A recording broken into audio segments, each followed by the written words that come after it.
نحمده ونستعينه ونستغفره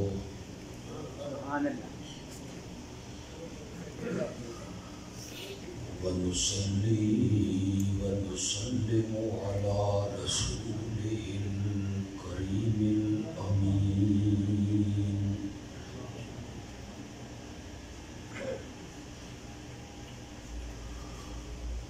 وعلى آله وأصحابه أجمعين.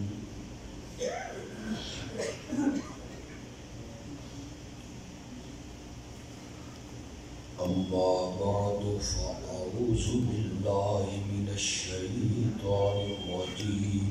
بسم الله الرحمن الرحيم.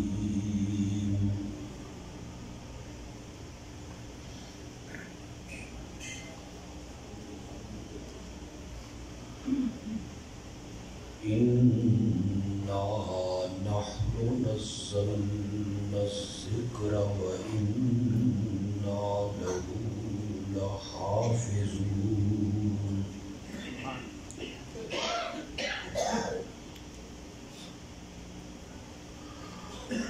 اللهم صل على سيدنا ومولانا محمد النبي الأمي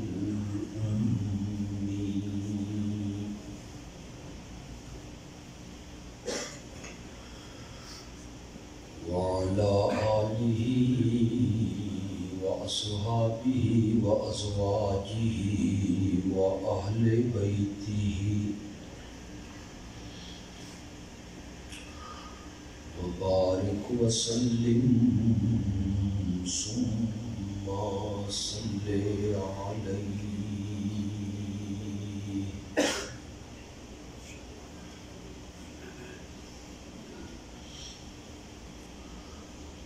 سب سے پہلے میں دعا کو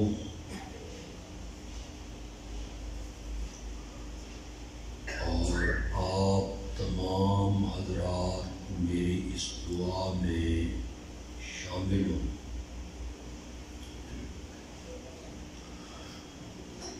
کہ جس ہمارے عزیز بچے نے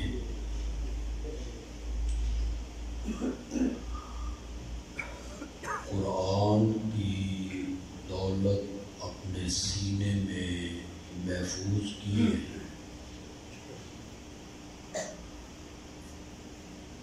اللہ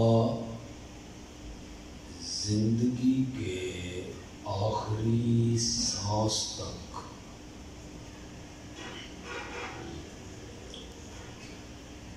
اس دولت کو اس بچے کے سینے میں اسی طرح محفوظ رکھے.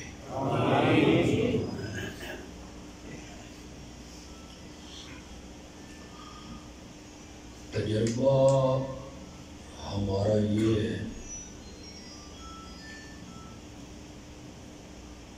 کہ شہری بچے حفظ کرنے کے بعد سکول میں چلے گئے، والد نے اپنے کاروبار میں لگا لیا، وہ بچے تھوڑے سے غافل ہوئے اور قرآن ان کے سینوں سے نکل گیا.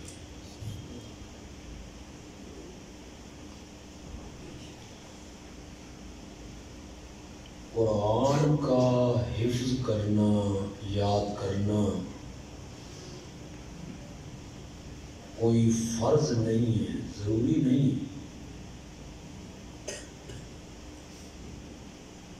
کہ اگر کسی نے حفظ نہ کیا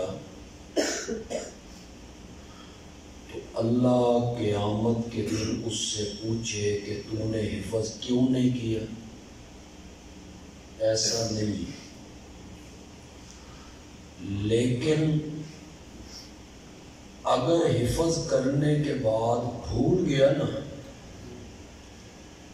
پھر اللہ اس بندے سے پوچھیں گے کہ میں نے تجھے اتنی بڑی دولت دی تھی، تو نے اس کی قدر کیوں نہیں؟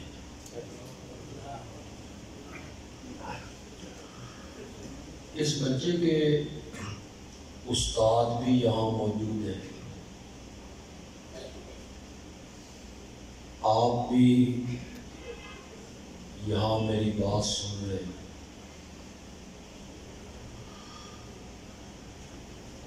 پگڑی باندھنے سے کوئی حافظ نہیں بنتا،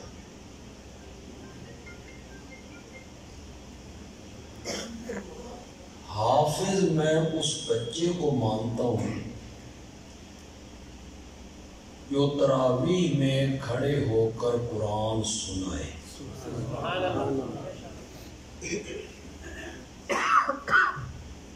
اکثر بچے عبور کر جاتے ہیں، لیکن وہ اس لائق نہیں ہوتے کہ تراویح میں کھڑے ہو کر منزل پڑھیں، قرآن سنائیں۔ اللہ اس بچے کی قسمت میں کرے، ہماری یہ دعا ہے۔ میں اس کے والد صاحب سے، جو باقی سربراہ ہیں، کوئی چچا ماموں، اس کی والدہ تک میری آواز پہنچے تو وہ تھوڑی سی سرپرستی رکھیں، کلاس کے ساتھ منسلک رکھیں، کچھ نہ کچھ وقت یہ کلاس کو دیتا رہے، منظر قاری صاحب کو، والدہ اسے صبح اٹھائیں، اس کے ذمے لگائیں کہ آج پارہ تم نے پڑھنا ہے، پھر وہ پوچھیں، والد صاحب پوچھیں۔ اگر کڑی نگرانی والدین کی رہی، انشاءاللہ یہ پختہ حافظ ہے اور رہے گا انشاءاللہ۔ میں کوئی تفصیلی تقریر شاید آج آپ سے نہ کر سکتا، کوئی تسا بھی من ڈھلے ڈھلے لگ رہے ہو، اور نعت خان بیچارے نے نعت میں اتنا زور لگایا، مجال ہے سبحان اللہ کا، کوئی چیز دینی تو بڑی دور کی بات ہے، تسی حرکت ہی نہیں کی، یا شاید آپ کو سمجھ نہیں ہے۔ میں نے 5 گھنٹے کوٹ لدھا میں آج مسئلہ الہ پڑھا ہے۔ اب میں نے عشاء کے بعد جامعہ صدیقیہ بھی پہنچنا ہے، بس آپ دعا کر دیں، کوئی اللہ والا دعا کرے اور اللہ مجھے ہمت عطا کرے۔ اللہ نے میرے پیارے پیغمبر کو صلی اللہ علیہ وسلم بے شمار معجزے اللہ نے میرے نبی کو عطا کی۔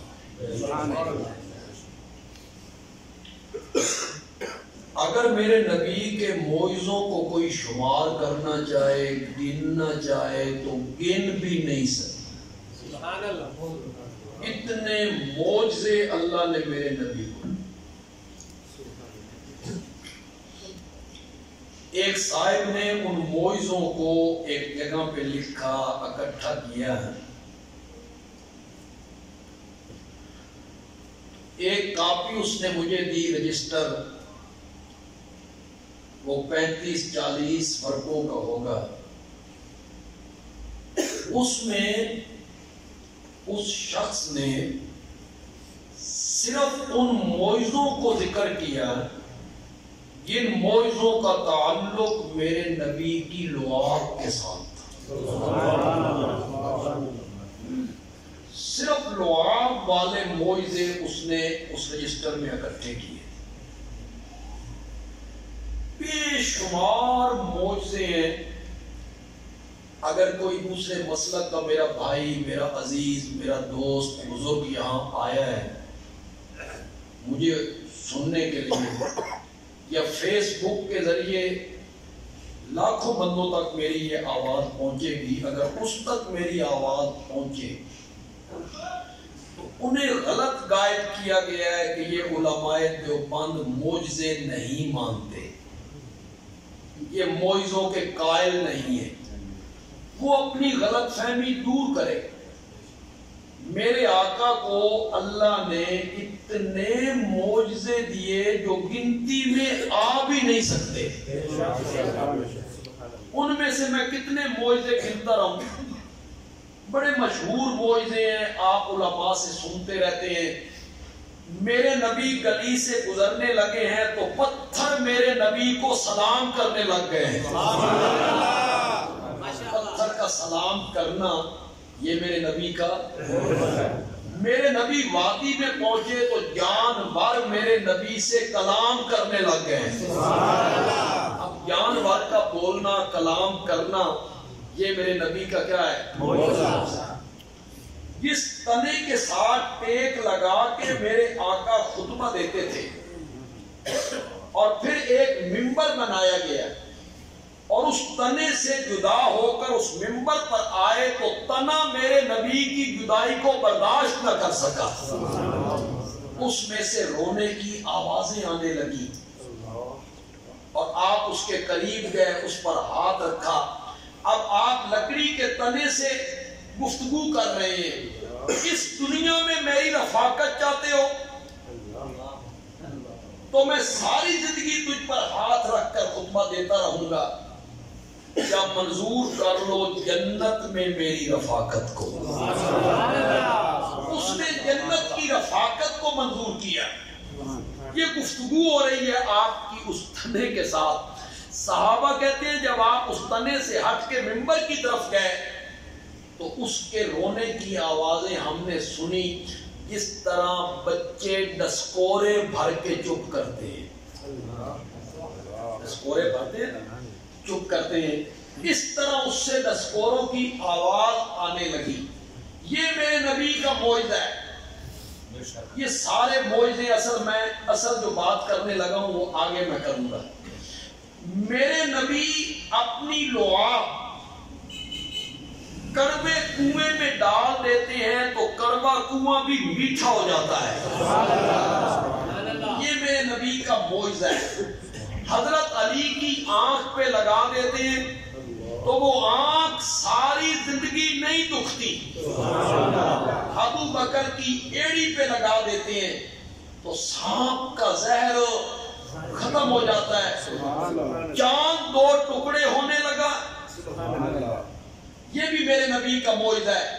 اور میرا نبی زمین کی پستیوں سے اٹھ کے عرش کی بلندیوں تک جا پہنچا، اسی وجود کے ساتھ، اسی جسم کے ساتھ، عالم بیداری میں۔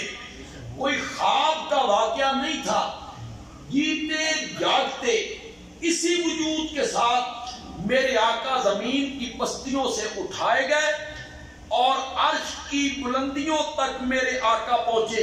ایک جملہ یہاں کہا کرتا ہوں آپ کو بھی لطف آ جائے، تو نبی پاک کی عظمت بیان ہو رہی ہے، اور نبی پاک تو ہم سب کے محبوب ہیں، آپ سب ان سے محبت کرتے ہیں۔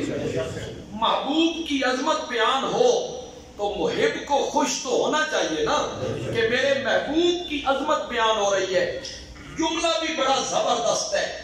اللہ نے معراج والی رات میں میرے نبی کو زمین کی پستیوں سے اٹھا کے بلندی کے اس مقام تک پہنچایا تھا جہاں حضرت موسیٰ کی روح بھی کبھی نہیں پہنچی، جہاں جبریل کا خیال بھی کبھی نہیں پہنچا، وہاں میرے نبی کا وجود مقدس پہنچ گیا۔ یہ بہت بڑا معجزہ ہے۔ انکار کیا عقل کے ترازو پہ تولنے والوں نے اس معجزے کا۔ وہ کہنے لگے جسمانی معراج نہیں ہے، کیوں؟ ہماری عقل نہیں مانتی۔ فلسفیوں نے کہا ایک قرہ زمہریر ہے بلندی پر، جہاں اتنی ٹھنڈ ہے کہ کوئی بندہ وہاں سے گزر نہیں سکتا، برف ہو جائے گا، برف ہو جائے گا، قرہ زمہریر، تو ایک انسان اسی وجود کے ساتھ اس قرے سے کیسے گزر گیا؟ پھر ایک قرہ نار ہے، آگ کا قرہ، اس میں سے کوئی بندہ گزر جائے، بھسم نہ ہو جائے، جل نہ جائے۔ یہ فلسفیوں نے کہا، عقل کو معیار بنایا، قرہ زمہریر ہے، قرہ نار ہے، اس قرہ زمہریر سے کیسے گزرے، قرہ نار سے کیسے گزرے، اللہ کو پتا تھا۔ اسی لیے اللہ نے قرآن میں اس واقعہ کو شروع کیا تو فرمایا سبحان الذی اسری بعبدہ لیلا من المسجد الحرام الی المسجد الاقصی۔ اللہ کہنا یہ چاہتے ہیں تم نے یہ نہیں دیکھنا کہ آمنہ کا لال کیسے گیا تھا، تم نے یہ دیکھنا ہے لے کر کون گیا تھا۔ سبحان سے شروع کیا، ورنہ سبحان کے لفظ سے شروع کرنے کا کیا مقصد تھا؟ جو لے کر گیا وہ شریکوں سے پاک ہے، جو لے کر گیا وہ اولاد سے پاک ہے، جو لے کر گیا وہ وزیروں سے پاک ہے، مشیروں سے پاک ہے، جو لے کر گیا وہ مجبوریوں سے پاک ہے، جو لے کے گیا ہے قرہ زمہریر کو اسی نے بنایا تھا، جو لے کر گیا ہے قرہ نار کو اسی نے بنایا تھا۔ میرے نبی یہ سارا سفر کر کے واپس تشریف لائے، نہ پوری رات لگی، لمحات لگے۔ قرآن نے اس کو بیان کیا لیلن، اس کو نکرہ لائے، نون تنوین کا قلت کے لیے ڈالا، لیلن، رات کا کچھ حصہ اس پہ صرف ہوا۔ یہ میرے نبی کا معجزہ ہے۔ سبحان اللہ۔ اتنا سفر بندہ اپنی مرضی سے اپنے اختیار سے کیسے کر سکتا ہے؟ دیکھیں آپ نے علماء کی تقریریں سنی ہوگی خطبہ کی معراج کے موضوع پر، تو وہ ایک روایت بیان کرتے ہیں، اگرچہ وہ روایت پائے تکمیل کو نہیں پہنچی، کمزور روایت ہے، اور کمزور روایت ہم بیان کرنے کے عادی نہیں ہیں کہ ہمارے پاس رب کا قرآن ہو، لیکن فضائل میں عقیدے کے بگڑنے کا خطرہ کوئی نہیں۔ چلو میں اس کو آپ کو سنا دیتا ہوں۔ جب آپ گئے تھے نا تو جس دروازے سے نکل کے گئے تھے نا، واپس آئے تو اس کی کنڈی ابھی ہل رہی تھی۔ سبحان اللہ، سبحان اللہ۔ اور بندہ اونچی جگہ پہ بیٹھ کے وضو کرے تو پانی نیچے بہتا ہے، جو وضو کر کے گئے تھے واپس آئے تو پانی ابھی بہ رہا تھا۔ سبحان اللہ، سبحان اللہ۔ میرے نبی آپ ہی گئے۔ اب آپ کہیں گے یہ کیسے ہو گیا؟ کنڈی کتنی دیر ہلتی ہے؟ پانی فٹ، 2 فٹ، 3 فٹ کتنی دیر میں پہنچ جاتا ہے؟ یہ تو سیکنڈوں کی بات ہوئی، اسے حل کیا امیر شریعت سید عطا اللہ شاہ بخاری۔ خدا دی قسم میں مزہ ہی آ گیا، کیا بات ہے شاہ جی کہ اللہ ان کی قبر پہ کروڑا رحمتیں نازل فرمائے۔ آپ کو بھی یہ بات سن کے مسرت ہو نا تو پھر شاہ جی کو دعا دے دیں، شاہ جی کے لیے دعا کر دیں۔ شاہ جی نے کہا جب کسی سربراہ کی سواری گزرنی ہو، سعودی عرب کا سربراہ آ جائے، لاہور مار روڈ سے گزرنا ہے تو پولیس آ گئی، رینجر آ گیا، اس نے بڑی ٹریفک کو روک دیا۔ ان کے آنے سے پہلے موٹر سائیکل رک گئے، سائیکل رک گئے، جب سربراہ کے آنے کا وقت ہوا پیدل بھی رک گئے۔ پولیس نے کہا ٹریفک کا نظام جام کر دو، سعودی عرب کا فرما روا آ رہا ہے۔ جب اللہ نے میرے نبی کو عرش کا مہمان بنایا نا تو اللہ نے فرشتوں سے کہا کائنات کا نظام جام کر دو، میرا محمد آ رہا ہے۔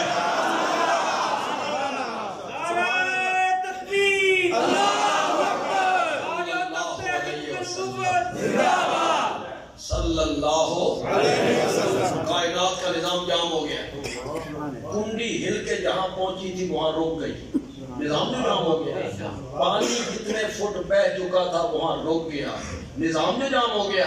جب میرے نبی صبر کر کے واپس آئے, اللہ نے فرمایا نظام چلا دو. نظام چلنے لگا تو کنڈی ہلنے لگی اور پانی بہنے لگا. سبحان الذی اسریٰ بعبدہ لیلا. کبھی آئے انشاءاللہ اس موضوع پر, معراج کے موضوع پر کوئی وقت ہوا تو میں تفصیلی گفتگو کروں گا. فی الحال تو میں صرف اس پر بیان کر رہا ہوں کہ میرے نبی کو اللہ نے بڑے بہت معجزے, بے شمار معجزے اللہ نے میرے نبی کو عطا کیے. یہ ساری تمہید میں نے کیوں باندھی؟ یہ میں نے تمہید یہ سمجھانے کے لیے باندھی کہ اگر اللہ میرے نبی کو کوئی معجزہ نہ دیتا, چاند کو ٹکڑے نہ ہوتا, کنکریاں کلمہ نہ پڑتی. ابو جہل کے ہاتھ میں تھی, ابو جہل کے ہاتھ میں تھی وہ کنکریاں, اور اس نے بڑے نخرے سے کہا تھا بتا میری مٹھی میں کیا ہے, بتا. اس علماء بیان کرتے رہتے, میرا اپنا رنگ ہے, پسند آ جائے وہ رنگ تو کہنا بندیال بھی اچھی بات کہہ گیا. کہنے لگا بتا میری مٹھی میں کیا ہے. میرے آقا نے فرمایا میں دساں کہ تیری مٹھی میں کیا ہے, یا مٹھی والی چیز خود بتائے کہ میں کون ہوں. کنکریاں کلمہ پڑھنے لگا, کنکریاں کلمہ پڑھنے لگا. اللہ میرے نبی کو یہ معجزہ بھی نہ دیتا, کڑوے کنویں میٹھے نہ ہوتے, حضرت علی کی آنکھ درست نہ ہوتی, جانور کلام نہ کرتے, پتھر سلام نہ کرتے. اگر اللہ میرے نبی کو کوئی معجزہ بھی نہ دیتا, خدا گواہ ہے میرے نبی کی صداقت کے لیے صرف ایک معجزہ قرآن والا ہی کافی. اس سے بڑا معجزہ کوئی, قرآن کے معجزے سے بڑا معجزہ کوئی. آپ کہیں گے یہ کیسے معجزہ ہے, تو میں کہوں گا کہ جو آدمی کسی مکتب میں نہیں گیا, کسی سکول میں نہیں گیا, کسی درسگاہ میں نہیں گیا, کسی مدرسے میں نہیں گیا, جس نے قلم دوات کاغذ تختی کو ہاتھ نہیں لگایا, جس کا استاد کوئی نہیں, امی ہے امی. یہ نعت خان صاحب جب نعت پڑھی کہ امی کا لفظ وہ آیا تھا, امی. لوگ مانا کرتے ہیں ان پڑھ, نا امی کا معنی ان پڑھ نہیں, امی کا معنی ماں والا. کیا ماں کے پیٹ سے جب بچہ باہر آتا ہے, سال کا 2 سال کا 3 سال کا ہو گیا, کوئی کہتا ہے ان پڑھ ہے, حالانکہ پڑھنا تو وہ نہیں جانتا, نہ وہ لکھنا جانتا ہے, لیکن کوئی اس کو کہتا ہے ان پڑھ ہے. بس یہ میرے نبی کا معاملہ ہے, ماں والا.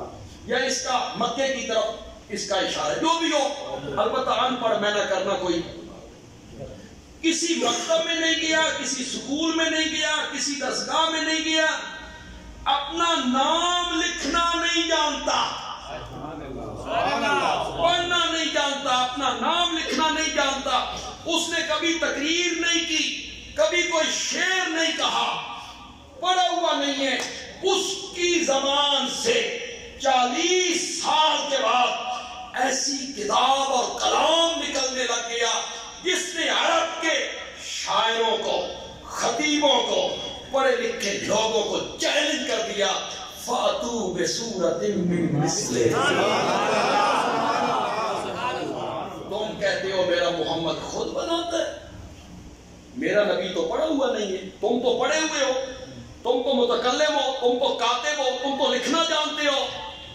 فاتو بسورۃ من مثلہ, اس جیسی ایک صورت بنا کے, سبحان اللہ, سبحان اللہ, اس جیسی ایک صورت بنا کے, ان کنتم صادقین, اگر تم اس دعوے میں سچے ہو کہ میرا نبی خود بناتا ہے, یہ میرا کلام نہیں ہے, اس جیسی ایک صورت بنا کے. عرب میں جو بڑے بڑے شاعر ہوتے تھے وہ اپنا کلام لکھتے تھے اور بیت اللہ کی دیوار پہ لٹکا دیتے. جو قومی شاعر تھا نا, بڑا شاعر, وہ آتا سارے کلام کو پڑھتا ہے، ایک ایک کا کلام پڑھتا، پھر نمبر تقسیم کرتا ہے، اس کا پہلا نمبر ہے، اس کا دوسرا نمبر ہے، اس کا تیسرا نمبر ہے۔ جب سورت کوثر اتری نا، ایک صحابی نے سورت کوثر لکھ کے وہاں لٹکا،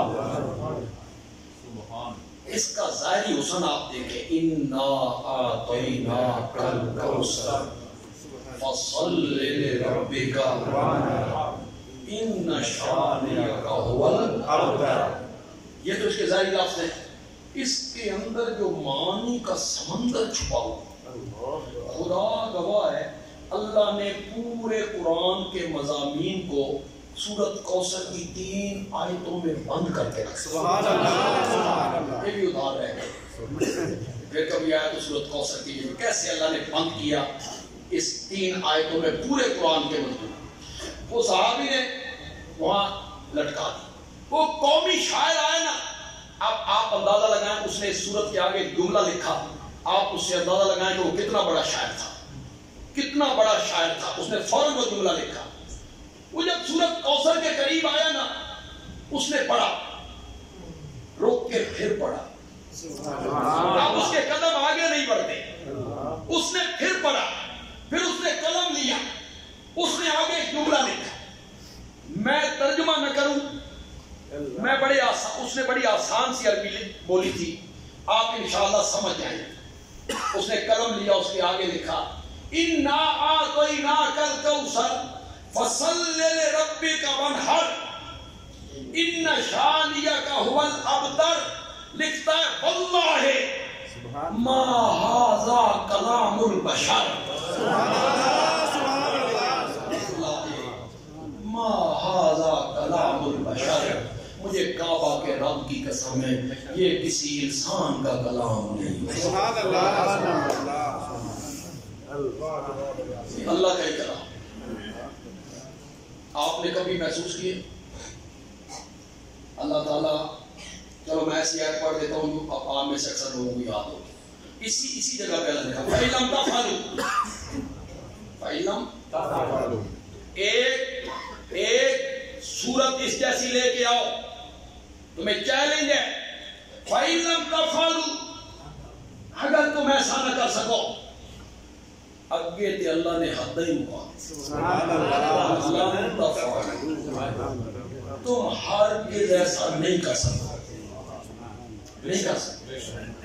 یہ جو اللہ کا چیلنج والی تلوار ہے، یہ دنیا کفر کے سر پہ لٹکی ہوئی ہے، اور انشاءاللہ قیامت کی صبح تک لٹکتی رہے گی، انشاءاللہ لٹکتی رہے گی۔ کیوں؟ یہودیوں کی زبان عربی نہیں ہے، عربی زبان آج بھی یہودی لکھے نا میرے جیسی ایک صورت، فساد میں، بلاغت میں، ندرت میں لے آنا۔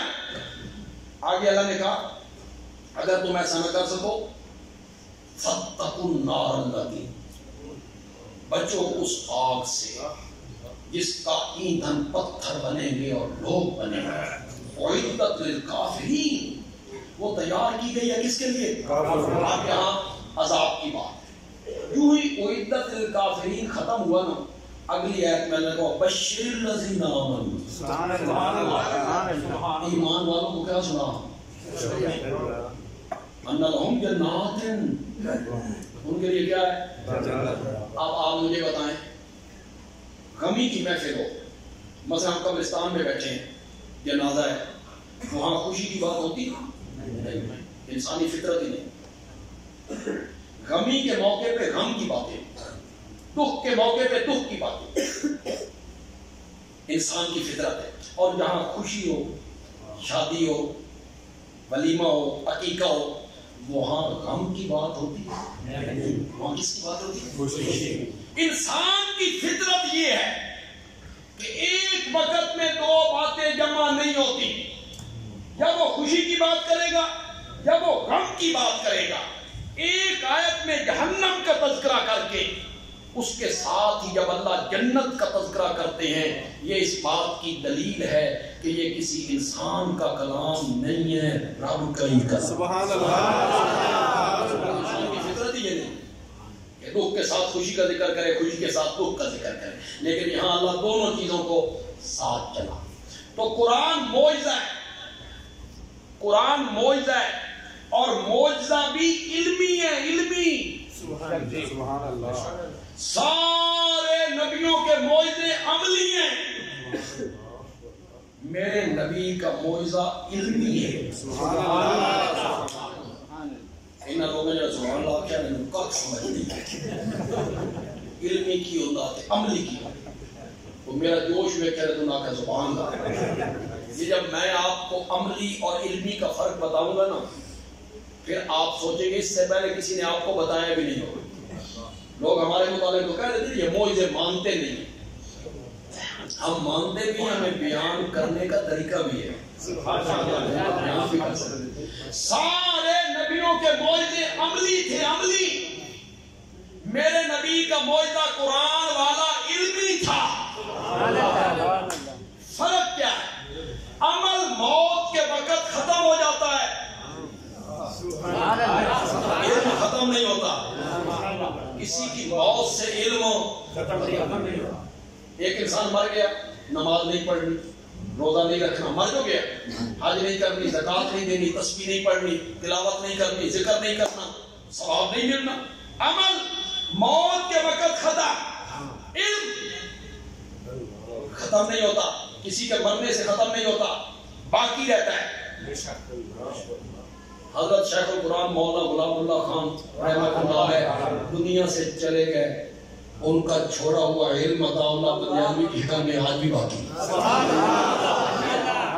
ان کی تفسیر جواہر القرآن، انہوں نے جو تفسیر لکھی وہ جواہر القرآن آج بھی باقی ہے، وہ دنیا سے چلے گئے، علم باقی ہے۔ شیخ الحدیث حضرت قاضی اسمت اللہ رحمۃ اللہ علیہ چلے گئے، ان کی اولاد، ان کے ہزاروں شاگرد باقی ہیں۔ عمل موت کے وقت ختم ہو جاتا ہے، علم کسی کی موت سے ختم نہیں ہوتا، وہ باقی رہتا ہے۔ اگر اب بھی سمجھ نہیں آئی تو بندیالوی کہتا ہے حضرت سلیمان دا تخت ہن ہواج نہیں اڑتا، یا اڑتا تھا سو اڑتا تھا۔ حضرت سلیمان چلے گئے، معجزہ بھی ختم۔ حضرت داؤد کے ہاتھ میں آج لوہا موم جب ہوتا تھا سو ہوتا تھا، وہ چلے گئے، معجزہ بھی چلا گیا۔ حضرت موسیٰ دی لاٹھی آج سپ نہیں بنتی، بنتی تھی جب بنتی تھی۔ حضرت موسیٰ چلے گئے، معجزہ بھی چلا گیا۔ حضرت عیسیٰ آج مادرزاد نابیناؤں کو بینا نہیں کرتے، کرتے تھے جب کرتے تھے۔ حضرت عیسیٰ آسمانوں پہ چلے گئے، معجزہ بھی چلا گیا۔ سارے نبیوں کے معجزے عملی تھے، نبی دنیا سے رخصت ہوا، معجزہ بھی رخصت ہو گیا۔ میرے نبی کو عطا ہونے والا معجزہ قرآن علمی تھا، میرا نبی دنیا سے چلا گیا، معجزہ قیامت کی صبح تک باقی رہے۔ عملی معجزے میں اور علمی معجزے جو اللہ نے میرے نبی کو عطا کیا۔ ایک قرآن والا معجزہ جو ہے میرے نبی کا، کوئی معجزہ بھی اللہ عطا نہ کرتا، ایک قرآن والا معجزہ ہی کافی۔ بڑے ہم مختلف مدارس میں جاتے ہیں دستار بندیوں کے لیے۔ میں ایک دفعہ پنجپیر گیا، ایک لڑکے کی دستار بندی تھی، وہ حافظ تھا۔ میں وہاں پنجپیر گیا تو بڑی تکلیف تھی، اس لڑکے نے ایف اے کرنے کے بعد حفظ کیا، پہلے ایف اے کیا، پھر اسے شوق آیا کہ میں حفظ کروں۔ اب اگلی بات جو میں آپ کو بتانے لگا ہوں آپ مانیں گے بالکل نہیں، لیکن میں خود اپنی آنکھوں سے دیکھ کے آیا ہوں۔ اس لڑکے نے صرف 2 مہینوں میں قرآن حفظ کیا، 60 دنوں میں۔ یہ معجزہ نہیں تو کیا ہے؟ کوئی کتاب یاد کر کے دکھاؤ نا، ایک صفحہ تو کر کے دکھاؤ۔ 2 مہینوں میں میں نے ایک ہمارے حفظ کے بعد گردان ہوتی ہے، گردان یہ بچے اچھی طرح جانتے ہیں، یعنی اس کی دورائی کرنی، اس گردان میں یہ بچے 6 مہینے لگا دیتے۔ تو میں نے اسے پوچھا گردان کتنے دنوں میں کی ہے؟ اس نے کہا 10 دنوں میں. 2 مہینے میں اور 10 دنوں میں پوری گردان بھی کی. یہ موج ہے. پھر میں پچھلے دن ترناؤ گیا, ایک بچے کی دستار تھی, 8 سال عمر ہے, 2.25 سالوں میں بچے نے پورا قرآن حفظ کیا. 8 سال کا بچہ, 8 سال کا بچہ, اسے کہو نا بھائی اپنی زبان میں ذرا گل کر, خدا دی قسم تسلسل نال روانگی نال اپنی بولی نہیں بول سکتا. 8 سال کے بچے کو کہو کر بات پہ, کچھ بول, نہیں بول سکتا. اور اس 8 سال کے بچے کو کہو ذرا دامن سپارے دے شروع کیوں تلاوت شروع کری, وہ ہاتھ باندھ کے ایسے شروع ہوتا ہے جیسے زمین سے چشمہ ابھر پڑتا ہے. معجزہ ہے یہ قرآن کا. حضرت نیلوی صاحب رحمۃ اللہ علیہ ہمارے استاد تھے, 6 سال کی عمر میں قرآن حفظ کر لیا. کیا عمر ہوتی ہے 6 سال, اور حفظ بھی کیا نابینوں کی طرح. ان کے چچا نے حفظ کروایا, قرآن نہیں دیکھنے دیا نا, جس طرح نابینے نہیں حفظ کرتے اس طرح حفظ. حفظ اس طرح ہوا کہ پوری زندگی تراویح سنائی. میرا خیال ہے کہ 70 مصلے انہوں نے سنائے ہوں گے, کبھی ایک غلطی بھی نہیں. نابینوں کی طرح نابینوں کی, یہ سب قرآن کا معجزہ ہے. اسے پھر محفوظ کیا. کیوں میں ایک بات کہنے کے بعد اس بات کو دہراتا ہوں. آج اگر کوئی ہندو یا سکھ یہودیوں کو کہے کہ میں یہودی مذہب اختیار کرنا چاہتا ہوں, تم اپنے نبی کی صداقت پہ کوئی دلیل لاؤ. یہودیوں کے پاس کوئی دلیل. حضرت موسیٰ جب زندہ تھے دلیل موجود تھی. لاٹھی کیا بنتی تھی؟ سمندر راستے دیتے تھے, پتھروں سے چشمے جاری ہوتے تھے, بادل سائے کرتے تھے, من سروا اترتا تھا. زندگی میں بڑی دلیلیں تھیں, بڑے معجزے تھے.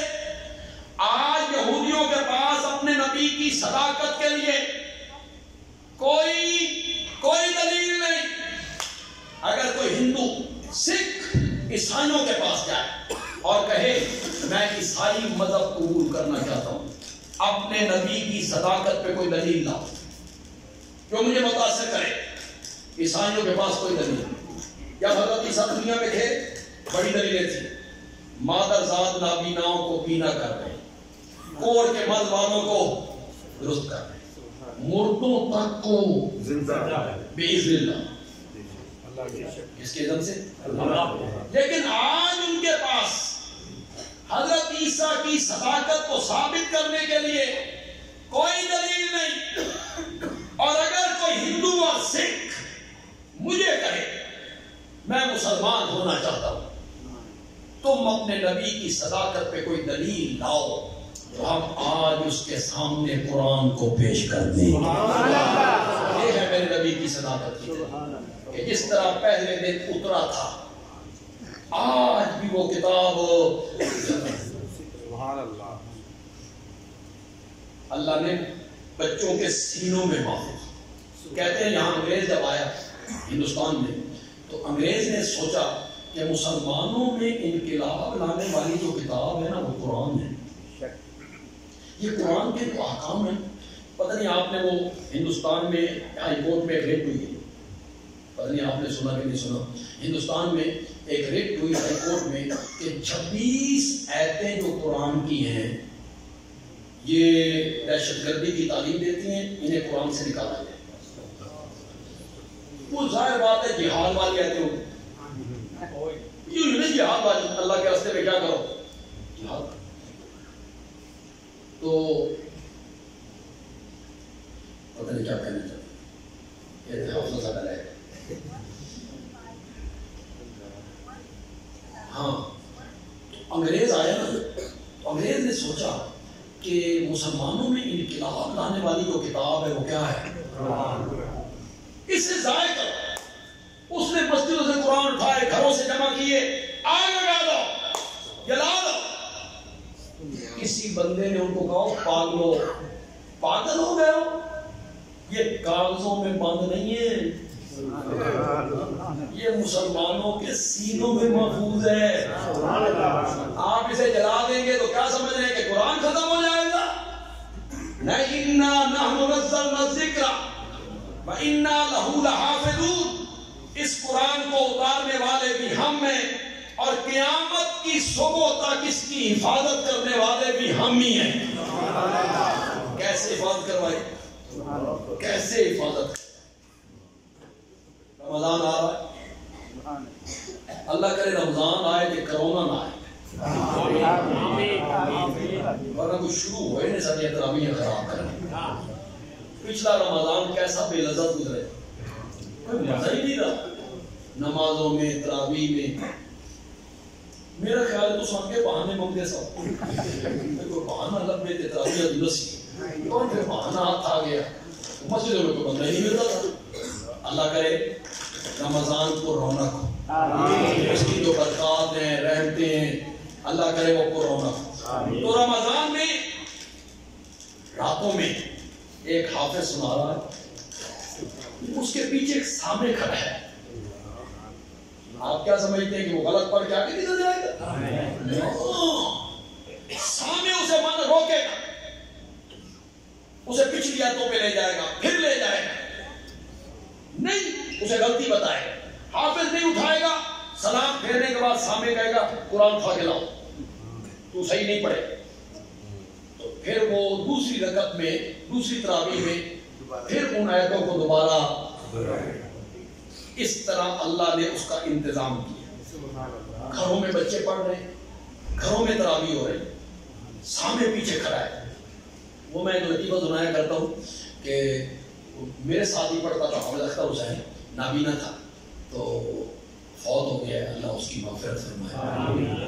وہ پہلی مرتبہ سامنے بنا، اب اس کو پتہ نہیں کہ لقمہ کتنی دے رہا، حافظ بھول جائے تو پیچھے سے لقمہ کیسے؟ لقمے دینے کا طریقہ یہ ہے کہ اگر اسے مغالطہ لگ گئے اسے پچھلی آیتوں پہ لے جاؤ، تاکہ پچھلی آیتوں سے وہ پڑھتا پڑھتا آئے، اٹھا کے لے جائے روانگی میں۔ اگر دوبارہ آ جائے پھر اسے بتاؤ کہ یہ لفظ اس طرح نہیں ہے بلکہ تو حافظ اختر کو پتہ نہیں کہ لقمہ کیے تھے۔ اب حافظ صاحب بھول گئے، مغالطہ لگ گیا، حافظ اختر کو پتہ چل گیا کہ اس نے غلط پڑھا ہے، تو پیچھے سے کہتا ہے انتا نہیں،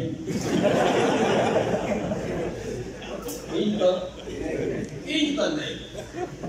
میں نے کہا بھئی جانے حافظ اختر حسین نے بھی نہیں، کیسا انتظام کیا اللہ نے مسلمانوں کے سینوں میں، اس قرآن کو کیا کر دیا؟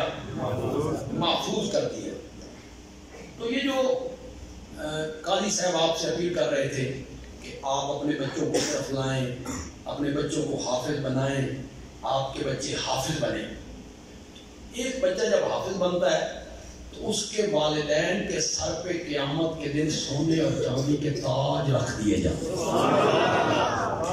اصل زندگی یہ نہیں ہے، یہ جو گزار ہے نا، یہ کوئی زندگی نہیں، خدا گواہ یہ کوئی زندگی نہیں، اصل زندگی جنت کی، اللہ وہ نصیب کرے، اصل زندگی وہی ہے۔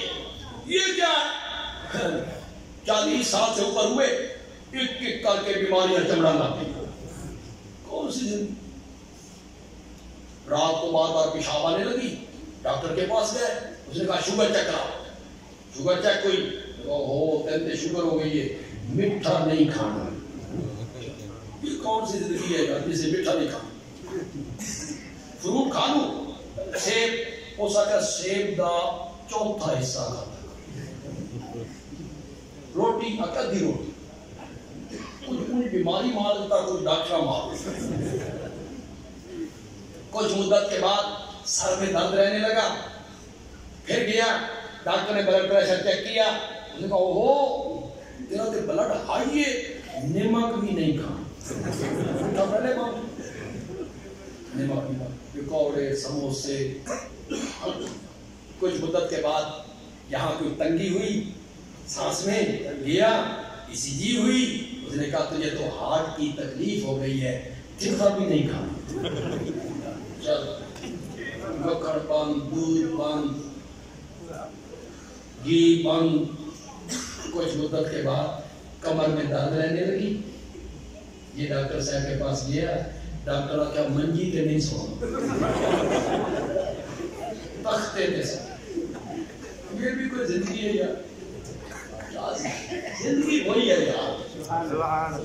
خدا کی قسم ہے, نہ بیماری, نہ پیشاب, نہ پخانہ, نہ پسینہ, نہ ناک, نہ کاروبار, نہ پریشانیاں, نہ بیویاں دیا پھوپڑیاں.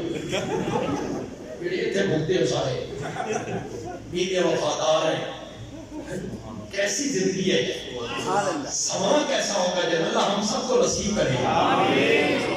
تو یار اس زندگی کا کرو نا. یہ کیا ہے, اس نے تو گزر جانا ہے. زندگی ایک دن ہو یا 100 سال گزر جاتی. زندگی ایک دن ہو یا 100 سال گزر جاتی ہے.